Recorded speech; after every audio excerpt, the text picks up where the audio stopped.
काही कार्याचं नियोजन करण्यासाठी त्यांनी बैठक घेतली आणि बैठक घेतल्याच्या नंतर तिथं बरेचसे काही गणगंधर्व अप्सरा किन्नर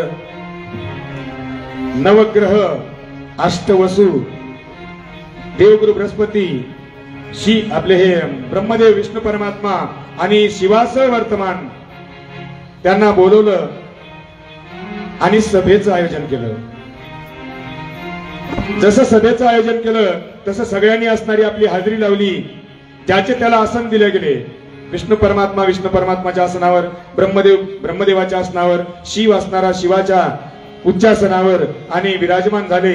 आणि विराजमान झाल्याच्या नंतर आमचा हा जो काही दक्ष प्रजापती आहे तो आत महालामध्ये होता, तो सभास्थानी आला आणि जसं सभास्थानामध्ये प्रवेश केला तसं सर्व मंडळी असणारी उभी राहिली आणि त्यांनी जयघोष केला. दक्ष प्रजापती की जय, दक्ष प्रजापती की जय, दक्ष प्रजापती की जय.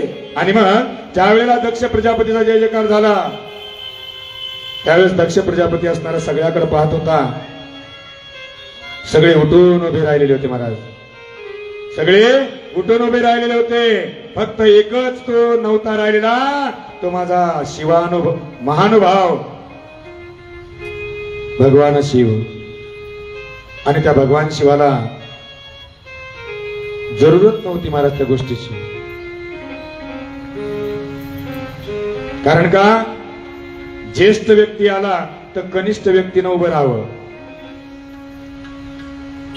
ज्येष्ठ व्यक्ती आला तर कनिष्ठ व्यक्तींनी उभा राहावं, पण कनिष्ठ व्यक्ती आला तर ज्येष्ठ व्यक्तीने उभा राहून स्वागत करण्याची गरज नसते.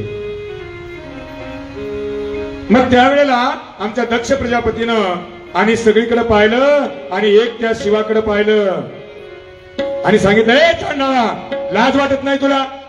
मूर्ख कुठला की त्या स्मशानभूमीमध्ये राहतोस, अंगाला राख फासतोस. चल चालता हो इथून, माझ्या सभेमध्ये थांबू नको. आमच्या शिवानं असणार त्या दक्ष प्रजापतीकडे पाहिलं. मनाला वाटलं कोणाला तरी म्हणत असं राहा. कारण का जो ज्ञानी होते हैं वो किसी बात को, क्षुद्र बात को दुर्लक्षित करते हैं. वो ज्ञानी होते. त्यांनी टाळलं, दुर्लक्ष केलं. कोणाला तरी म्हणलं असेल, त्यांनी सांगितलं, तू असणारा कैलासवासी, ढोरावर बसणारा, लाज वाटत नाही तुला? एवढे जण उभे राहिले, वेळेत का? थर चालतो माझ्या नगरीमधून. तरीही पण माझ्या भगवान शिवानं असणार मान खाली घातली आणि विचार केला, ह्या मूर्खाला काय समजून सांगावं. तत्वदृष्टी असला सांकेतिक दृष्टीने त्याला समजून सांगता येईल, अदृष्टी असला एकदा दोनदा म्हणून सांगता येईल, आणि जो तर्कदृष्टी असला, अध्यात्मशास्त्रामध्ये 3 प्रकार आहेत भक्ताचे. कारण का त्याला कळतं पण हटकून नाटक करतो न समजल्याचं. ते विघ्न संतोषी असतात.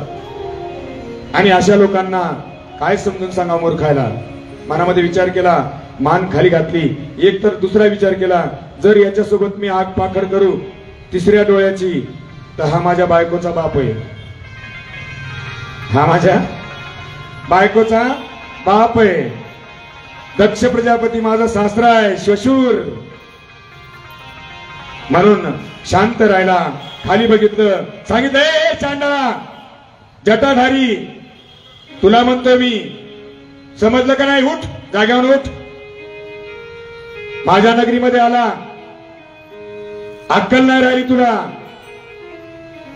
निघ बाहेर, भूतावळामध्ये राहतोस. महाराज, माझ्या भगवान शिवाला असणार तो आकुळ अमोळ असल्यामुळं ना त्याला माय ना बाप ना बहीण ना भाऊ, की जेणेकरून एखादा असणारा माणूस माझ्या दक्ष प्रजापतीला म्हणेल की काय चाललंय म्हणून. माझ्या शिवानं असणारा विचार केला आणि मान खाली घातली. मनात विचार केला, याच्यासोबत जर मी हुज्जत खेळलो तर हा माझा सासरा आहे, माझ्या बायकोचा बाप आहे. दुसरी गोष्ट हा मूर्ख आहे, आणि तिसरी गोष्ट असणार इथं माझ्या बाजूने कोणीच नाही.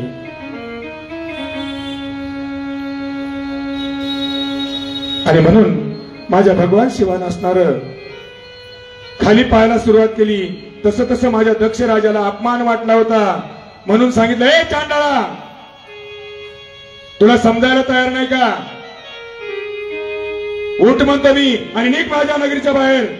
आणि याद राख, आजपासून मी तुझी भक्ती करणार नाही आणि माझ्या पूजेतून तुझा बहिष्कार करतो तुला पूजेमधून. माझ्या शिव परमात्म्यानं असणारा विचार केला की ज्याचं उच्चासन आहे त्याचं उच्चासन हटवण्याचा अधिकार हा कोणाला आहे? सांगावं कोणाला? विष्णू परमात्मा असणारा इकडे तिकडे पाहायला लागला, ब्रह्मदेव असणारा इकडे तिकडे पाहायला लागला आणि हृदयाला खोचणारे बाण असणारे माझ्या दक्ष प्रजापतीनं शंकराला दिले. शंकर असणारे खाली बघत होते आणि वरून माझा हा दक्ष प्रजापती एक एक घाव माझ्या शंकरावर देत होता. आणि असा भगवान शिव ज्यावेळेस तिसऱ्या वेळेला माझा दक्ष प्रजापती म्हणला, चल चालतोय माझ्या नगरीतून, लाज वाटत नाही, शरम असल्यासारखा पुन्हा बसतोस. डोळ्यातून अश्रुधारा आल्या माझ्या भगवान शिवाच्या. महाराज मनात विचार केला की पूर्ण ब्रह्मांडाचा असणारा अधिपती मी आहे. विष्णू परमात्मा ब्रह्मदेव माझ्यापासून निर्माण झाले. हा राजवाडा कोणापासून निर्माण झाला? कोणापासून निर्माण झाला? या दक्ष राजाला निर्माण केलं कोणी? आणि पुन्हा म्हणतो माझ्या राजवाड्यातून चालता हो. डोळ्यातून अश्रुधारा आल्या आणि मनात विचार केला की जिकडे चलती तिकडे भलती असते. विष्णू परमात्मा ही बोलत नाही आणि बाकीचे ब्रह्मदेव बोलत नाही. चला, आणि म्हणून तो माझा भगवान शिव त्या जागेवरून उठला सज्जनो. आणि जसा उठला तसा खाली बघून असणार एक एक पाऊल टाकत मागून आसूड ओढल्यासारखं माझा दक्ष प्रजापती एक एक असणारा तीव्र बाण शब्दाचा आणि खोचक मारत होता. आणि माझा भगवान शिव पुढे चालत होता. शेवटी दरवाजापर्यंत आला आणि मनामधून विचार केला की या घराचा असणारा आपण त्याग केलेला बरा. आणि त्याच वेळेला माझ्या भगवान शिवाला सगळं ब्रह्मांड नष्ट करता येत होतं. महाराज माझा भगवान शिवाचा अघोर असलेला अग्निरूपाचा डोळा जर उघडला असता तर माती सुद्धा शिल्लक कणभर सुद्धा राहिला नसता शिल्लक माझा दक्ष प्रजापती.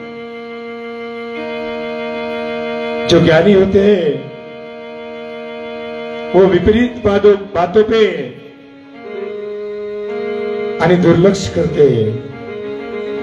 मनामध्ये विचार केला आणि निराश्रित असलेला भगवान शिव स्वतःच सगळ्या ब्रह्मांडाचा आश्रय महाराज. तो त्याचा आश्रय कोण असणार आहे आणि कोण आश्रय होऊ शकणार आहे?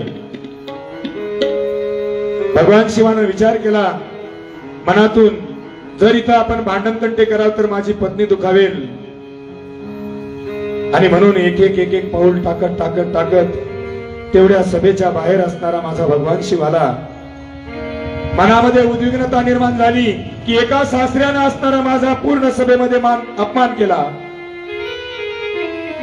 आणि सज्जनो, ज्यावेळेस एखाद्या प्रतिष्ठित माणसाचा आणि सभेमध्ये अपमान होतो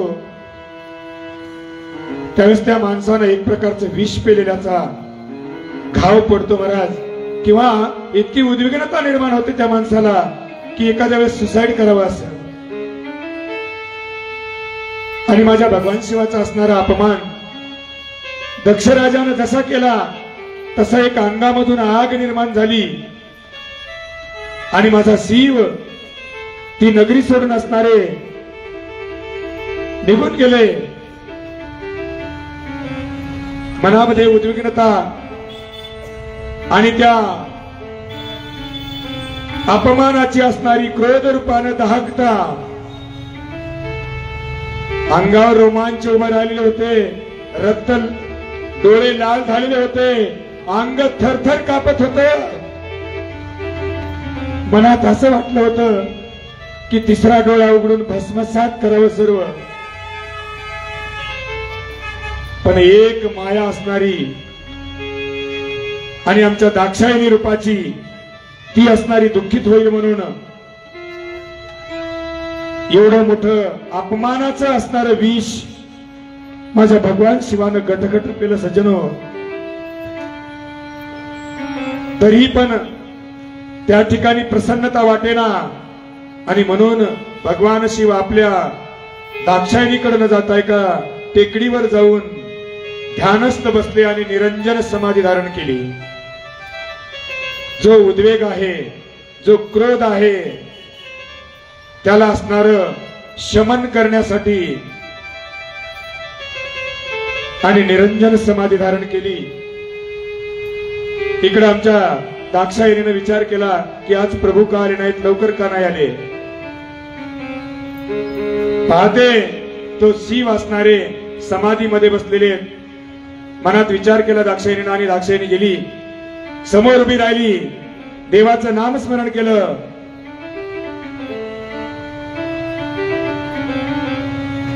शिव नाम नाम शिव नाम नाम शिव नाम नाम शिव नाम शिव नाम नाम शिव नाम नाम शिव नाम नाम शिव नाम शिव नाम नाम शिव नाम नाम शिव नाम नाम शिव नाम शिव नाम नाम शिव नाम नाम शिव नाम नाम शिव नाम शिव नाम नाम शिव नाम नाम शिव नाम नाम शिव नाम नाम नाम शिव नाम नाम शिव नाम नाम शिव नाम हे राम नाम शिव नाम नाम शिव नाम नाम शिव नाम राम नाम शिव नाम नाम शिव नाम नाम शिव नाम जपले बंदो जपले जपले जपले बंदो जपले जपले नाम आएगा काम काम शिव नाम नाम शिव नाम नाम शिव नाम नाम शिव नाम शिव नाम नाम शिव नाम नाम शिव नाम नाम शिव नाम नाम नाम शिव नाम नाम शिव नाम नाम शिव नाम नाम नाम शिव नाम नाम शिव नाम नाम शिव नाम ये शिव शंकर का नाम है गाया, नयन कमल शिवलिंग पे चढ़ाया.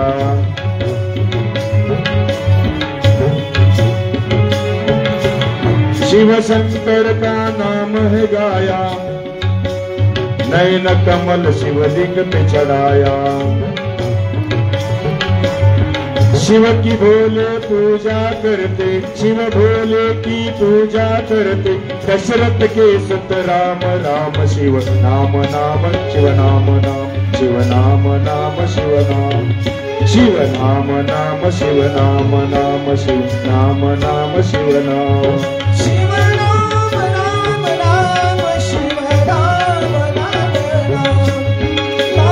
नाम नाम शिव नाम नाम नाम शिव नाम नाम शिव नाम नाम शिव नाम नाम शिव नाम शिव नाम नाम शिव नाम नाम शिव नाम श्याम शिव नाम हे लंका का राजा जो रावण, लंका का राजा जो रावण, शिव के नाम से हो गया पावन. मन से झुटकी मैल उतर जाए, मन से झुटकी मैल उतर जाए, ऐसा कर कोई काम काम शिव नाम नाम शिव नाम नाम शिव नाम नाम शिव नाम शिव नाम नाम शिव नाम नाम शिव नाम नाम शिव नाम नाम नाम शिव नाम नाम शिव नाम नाम शिव नाम नाम नाम शिव नाम नाम शिव नाम नाम शिव नाम हे जपले बंदो जपले जपले जपले बंदो जपले जपले नाम आएगा काम काम शिव नाम नाम शिव नाम नाम शिव नाम नाम शिव नाम नाम नाम शिव नाम नाम शिव नाम नाम शिव नाम नाम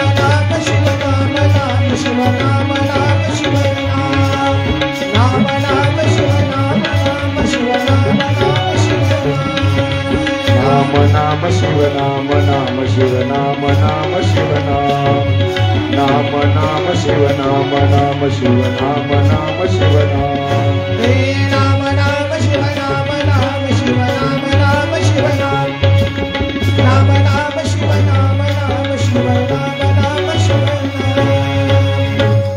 आणि अशा पद्धतीनं आमच्या दाक्षायणीनं भगवान शिवाचं नामस्मरण केलं सज्जनो. आणि भगवान शिवाचं नामस्मरण केल्याच्या नंतर शंकराने डोळे उघडले, सांगितलं बोल दाक्षायणी. तिने सांगितलं का प्रभू, माझा तुम्हाला राग आला की काय? घरी काय आले नाही? कोणतं कारण आहे? काही उद्विग्नता आहे का? काही नैराश्य आहे का? प्रभू सांगा. मनामध्ये विचार केला,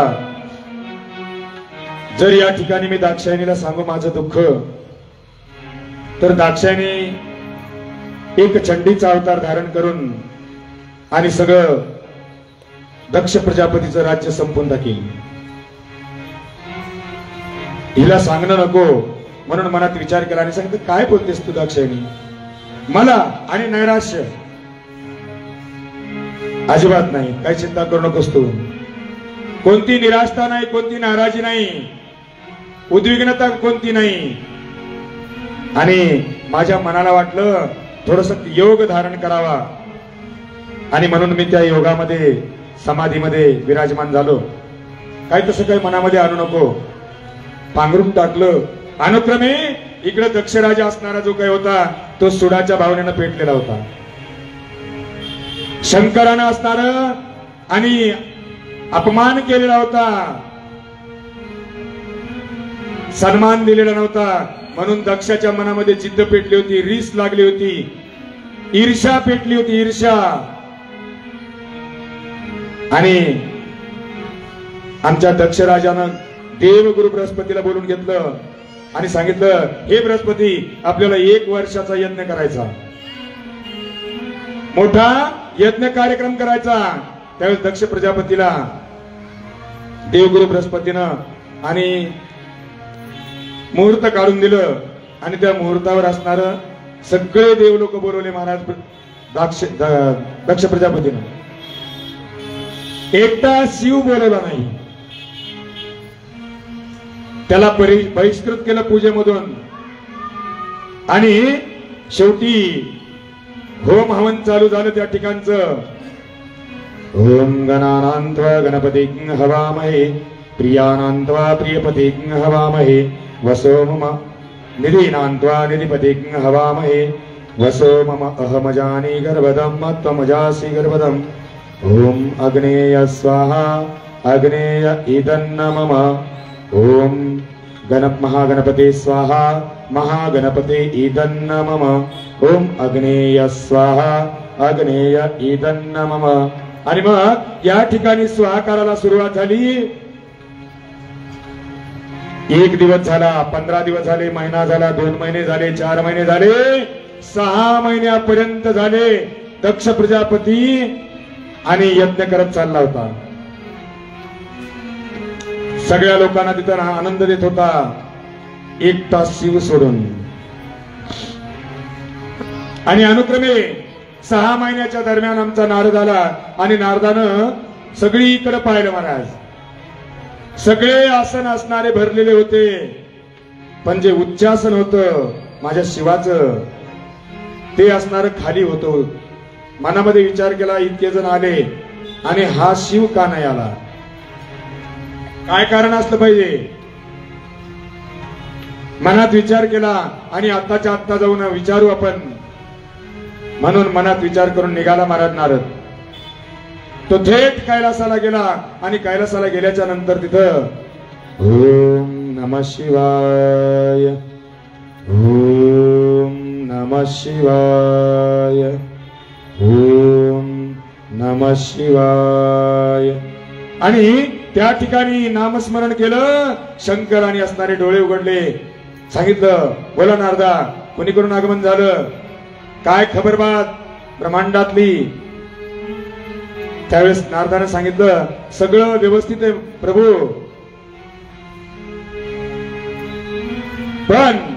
पण म्हटल्याबरोबर सांगितलं, नारदा पण म्हणजे काय? हे म्हणले देवा मला एक तुम्हाला विचारायचंय. म्हणले विचार विचार. म्हणले तुमच्या सासऱ्यानं यज्ञ ठेवला 1 वर्षाचा. म्हणले मग? आणि तुम्ही तिथं दिसले नाहीत त्या सिंहासनावर. याने सांगितलं नारदा ते मला विचारण्यापेक्षा ज्या यजमानानं कार्यक्रम ठेवला त्याला जाऊन विचार म्हणजे सोयीस्कर होईल. लगेच डोळे लावले. अहो प्रभू थांबा, थोडं थोडं थांबा, थोडं थांबा. पण तोपर्यंत शिवानं डोळे लावले होते, आपल्या समाधीमध्ये मग्न झाले. शेवटी मनामध्ये विचार केला आता कोणाला विचारावं. आता ही जिज्ञासा लागलेली कोणाकडून निराकरण होईल. मनात विचार आला चला दाक्षायणीकडं. दाक्षायणीकडे गेला, साष्टांग नमस्कार केला दाक्षायणीला. नारदाने आणि सांगितलं हे माते, आणि एक विचारायचं होतं. म्हणजे बोला नारदा. आणि तुझ्या बापानं यज्ञ ठेवलाय आणि तुला बोललेलं नाही.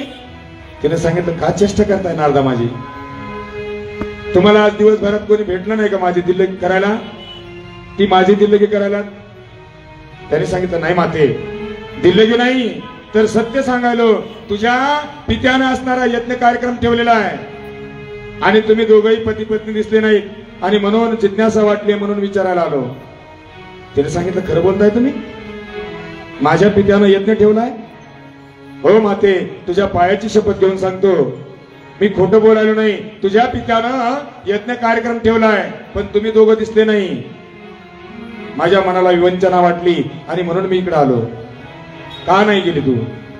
त्यावेळेस सांगितलं मला काही माहित नाही, आमंत्रणही आलं नाही, माझ्या देवालाही दिलं नाही मलाही दिलं नाही.